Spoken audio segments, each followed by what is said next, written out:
Ladies and gentlemen, please welcome for the keynote address this morning, Vic Bageria. Good morning, everyone. Just want to take you guys away from the world of retail for a minute. How many of you knew today is the World Mental Health Day? Perks of school drop-off, and I learned that today, and it's amazing that our kids are learning this, the importance of mental health.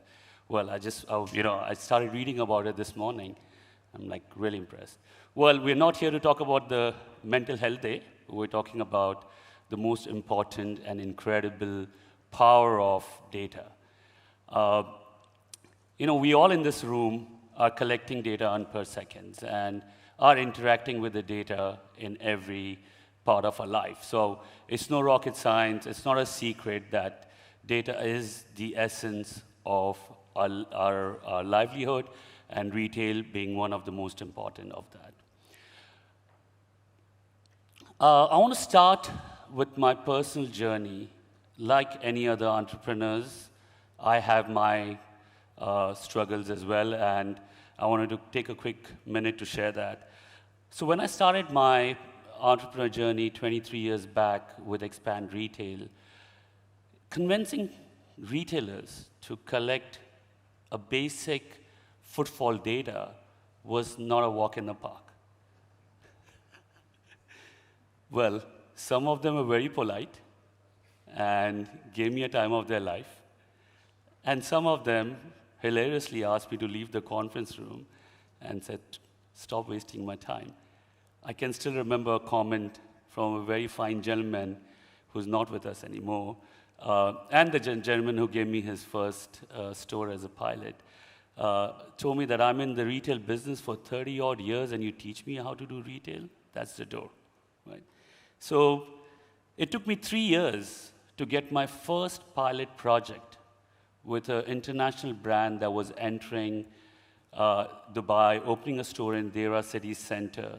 I won't give you the name, but that was it, and then that's where the journey started 23 years back, and I'm standing here talking about the same thing, the power of data. Well, who would know? Let me gauge the room. How many of you folks think that you guys are data-driven organization? Just show of hands. Mr. John Hayden, I don't see your hand going up. Well, that's great, because now you know what your sales are going to be for tomorrow. Your sales are going to be for the end of the month, the quarter, and the year. You're all set. That's why you can attend the events like this and this business is going on. Any brave hearts still on the first and second? No judgment, because we all had our data journey some point in time. No hands? Cool. Good to know. So, we have come all the way from data resistance to data driven, and what we've done is we've tried to get some kind of an understanding about our region and how do we compare to the world when we talk about data adaptation rate. What we found out, and now this slide is a clear indication of the opportunity that retailers have in our region in terms of data analytics adaptation. We've seen that globally, especially in the mature markets, the adaptation rate is about 74%, 70-odd%.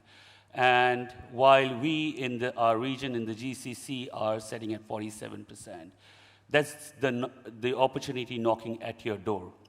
And when we look at major markets, mature markets, just like North America and Europe, they are far ahead in deploying and implementing AIs, machine learnings, and data analytics in their businesses. Global companies like Amazon, Walmart, Starbucks, Netflix are the fourth runner, have been doing a lot of data analytics. And when you look at a few of these case studies of the companies, you'll find out they're not retailers anymore, they're data scientists, because that's the number of people they deploy just to understand the data. So we do have a lot of opportunity in terms of adapting data within our businesses here. The projection of the data analytic market by 2027 is about $23 billion. How does it matter to you? Well, look at it this way. A lot of companies, small, big, medium, are all jumping on this bandwagon to collect data, to analyze data, to be a data-driven organization. So when we talk about the power of data in retail, it's not a cool phrase. It's backed up by $23 billion of projection. I would quickly like to run through, I'm sure our friends have a friend from Deloitte's given a lot of data, and I think it's such an important element for all of us. But I just wanted to quickly run through the 4 most important pillars when we look at data analytics and how important of each one of these are. We've got the descriptive analytics that talks about what happened. Consider this as your retail journal, history of events, of what happened. Diagnostic analytics, you could consider this as a detective that goes in and sees what happened into the event and gives a lot of explanation and clarity on the event. Predictive analytics and prescriptive analytics are the 2 main pillars which have been built and developed in the last couple of years. And predictive analytics is like your fortune teller that can tell you what's going to happen and what the outcome is going to be. Prescriptive is what do you do with it? So from hindsight to foresight, I think this is when we look at from looking behind to looking forward, and data analytics in retail is giving you that power and the opportunity for you to use these analytic processes in place and be more effective and competitive in your businesses. Challenges in retail, there aren't any, else you guys won't be here sitting and having a coffee and listening to me.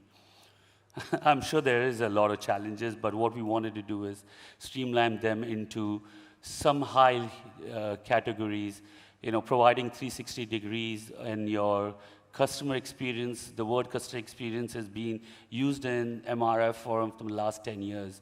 And I think coming from a retail background, I understand that there is no other way than your repeat customers, providing them the experience. It's been the rule of the game from ever since retail has started. But today, we deal with it very differently. Today, we're dealing with it with data coming from multiple channels, data coming from your social listening, from your store, from the industry. So how does a retailer accumulate their data, aggregate that data, and make sense of that for them?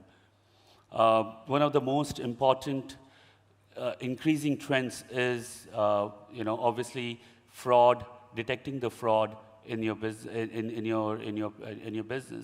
where obviously fraudulent transaction is being, picking up off late. Shoplifting is another aspect.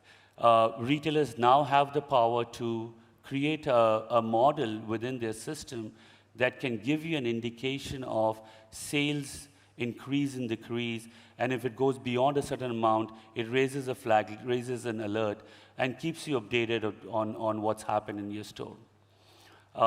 Forecasting, planning, obviously we all are working closely with it. I'm glad to see a few of our friends in the room have worked heavily on their RFID-based, inventory management tool. But I still feel that it's one of the biggest challenges everyone faces today is having too much of something or too little of something in a store. How do we optimize that based on the data that you collect from your consumer history? Marketing campaign, this is pretty intense because here's the deal. 24 hours after your marketing advertisement is not relevant. So how do you keep it fresh? How do you keep it going? And I think the biggest challenge with marketing folks today is to make sure that they have a lot of information and they keep current on as we move along in the business. Mistakes, we face the clients, we understand where our bottlenecks are. There could be many more, but I think when a large organization is evaluating business analytics tool for themselves, I think somewhere they lose the sight of human element. And there's a lot of talk about how AI is going to replace human. Yes, I mean, in a large extent, it is not going to, it will help the humans, but not replace them.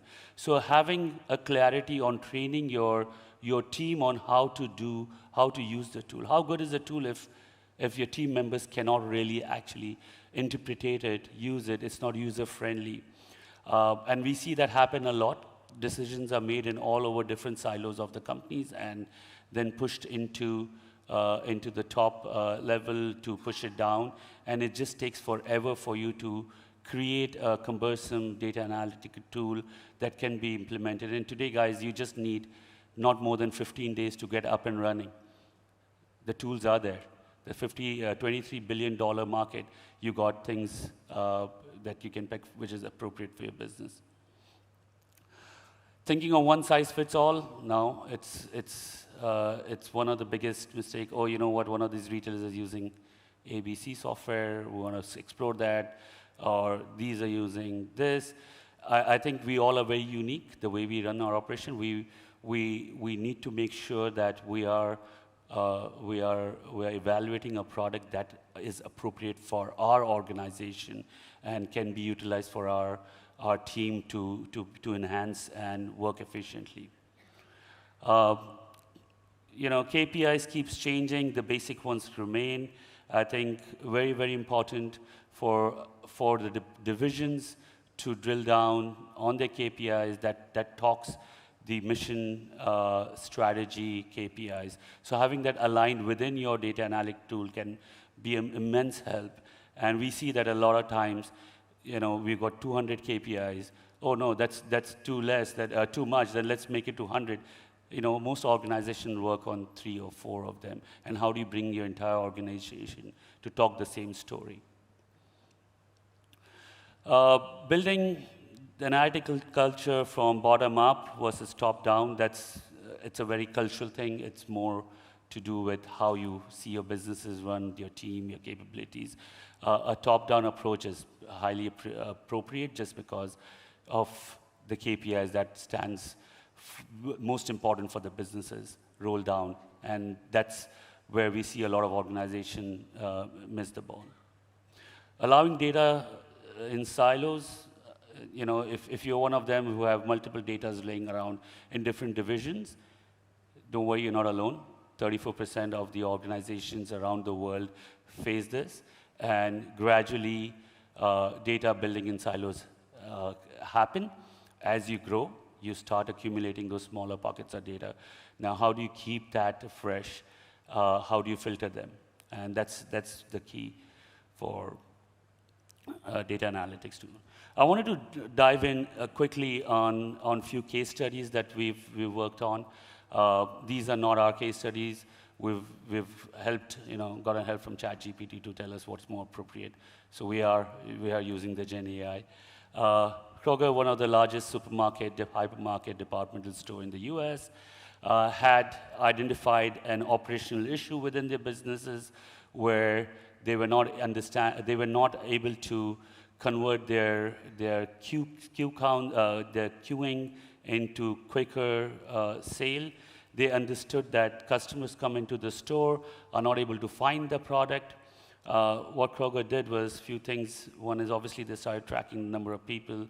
They started understanding what the customers are looking at by putting sensors around their stores. One of the most important things that really changed the game for them was when they reduced their line from 4 minutes to 30 seconds on the checkout. And they were able to do that by tracking live data at the checkout counters.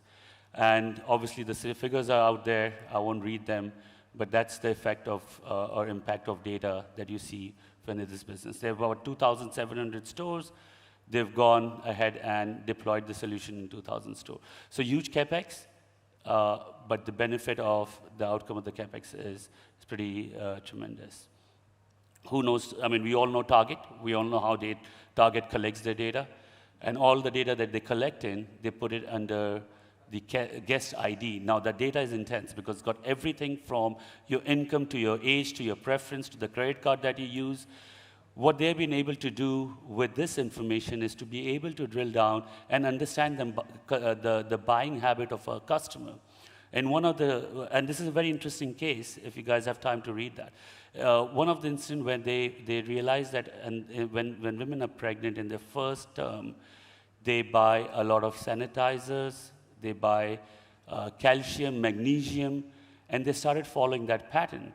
And the second stage, they started understanding that the same customers are buying larger jean size, and the products were pretty much attached to what they could understand. And without the customer telling them that they were pregnant, they started sending them promotions which were relating to their situation.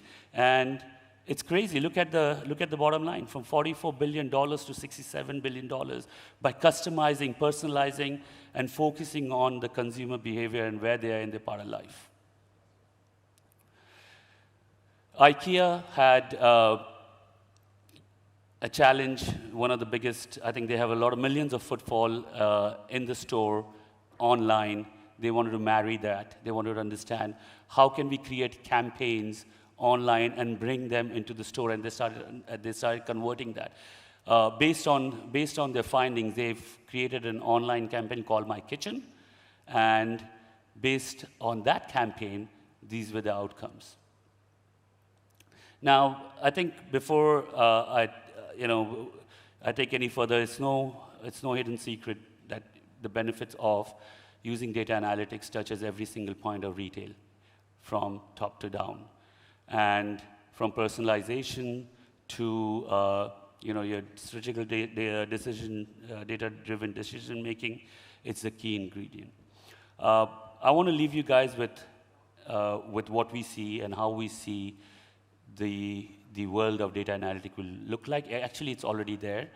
We're very excited to even work on that same feature, because what we realize is that today retailers need data in real time.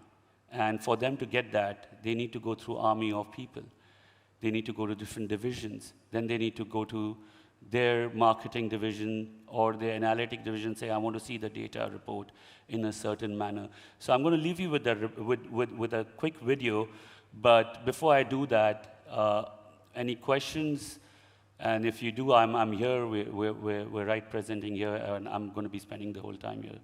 So please look after me if you have any question. Can we quickly play the video?